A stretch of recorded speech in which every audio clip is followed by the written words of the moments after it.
Salut à toutes et à tous, j'espère que vous allez bien, que vous passez une bonne journée.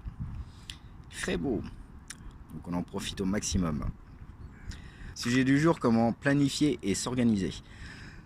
Donc première chose avant de commencer quoi que ce soit, la procrastination. Je ferai demain ou dans 5 minutes. Cette parole-là, on sait ce que ça va faire. Ça sera fait plusieurs heures après, ou soit pas du tout la plupart du temps, n'est-ce pas? Ou soit ça sera fait en retard. Donc il y aura un problème de planification, d'organisation. Pour cela, parole très simple. À partir de maintenant, vous pouvez chasser la parole « je le ferai dans 5 minutes » ou demain par « je le fais maintenant ». Inconsciemment, votre système nerveux va l'analyser comme un ordre. Eh oui, bête et méchant.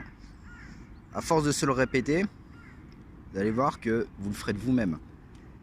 Et même si vous êtes un procrastinateur né, vous pourrez passer à l'action.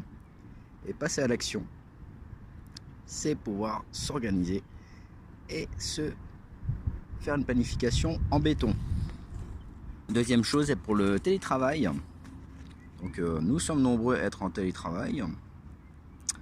Ouais, on commence à prendre l'habitude. On prend peut-être des mauvaises habitudes d'ailleurs à ce sujet-là.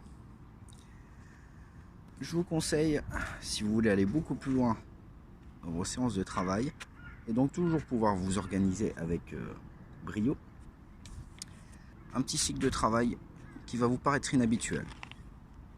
La plupart du temps, on travaille 1 heure, 2 heures, 3 heures d'affilée. Sauf que le problème, c'est que chaque être humain ne peut pas se concentrer plus de 45 minutes efficacement sur une tâche, qui que ce soit. Je vous conseille donc de faire ce qu'on appelle une séance de deep work ou de travail profond. 45 minutes, on taffe à fond, on fait ce qu'on a à faire. Notamment si vous travaillez sur ordinateur ou vous faites de l'administratif, des tâches administratives. Et ensuite, 5 petites minutes dont je parle souvent de cohérence cardiaque.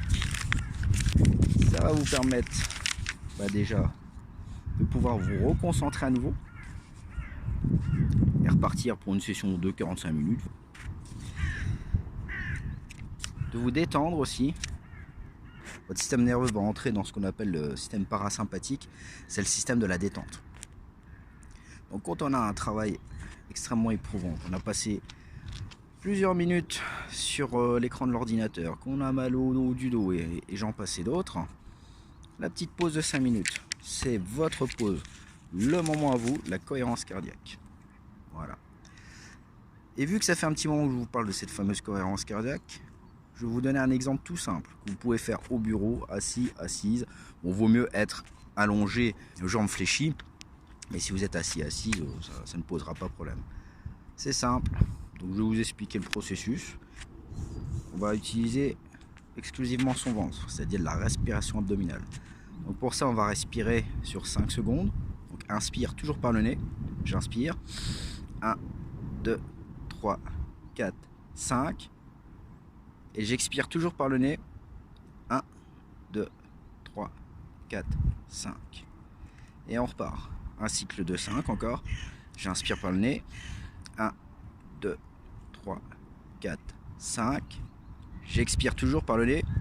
1, 2, 3, 4, 5. J'inspire, je laisse mon ventre se gonfler naturellement. Et dans l'expire, je contracte un petit peu les abdos. Et j'expire par le nez. Respiration 5-5. 5 secondes ou 5 temps d'inspire et 5 temps d'expire. En contractant un petit peu les abdos dans l'expire. Vous faites seulement ça une fois par jour. Ça suffira. Et après, vous me direz des nouvelles. Et si vous voulez découvrir un peu plus toutes ces méthodes qui mêlent le mental au physique, si vous voulez de plus amples renseignements, n'hésitez pas à vous rapprocher auprès de nous. N'hésitez pas à poser des questions sur la messagerie Facebook ou Instagram. On y répondra au plus vite. Je vous remercie. Je vous souhaite à tous une belle et heureuse fin de journée. Et à bientôt.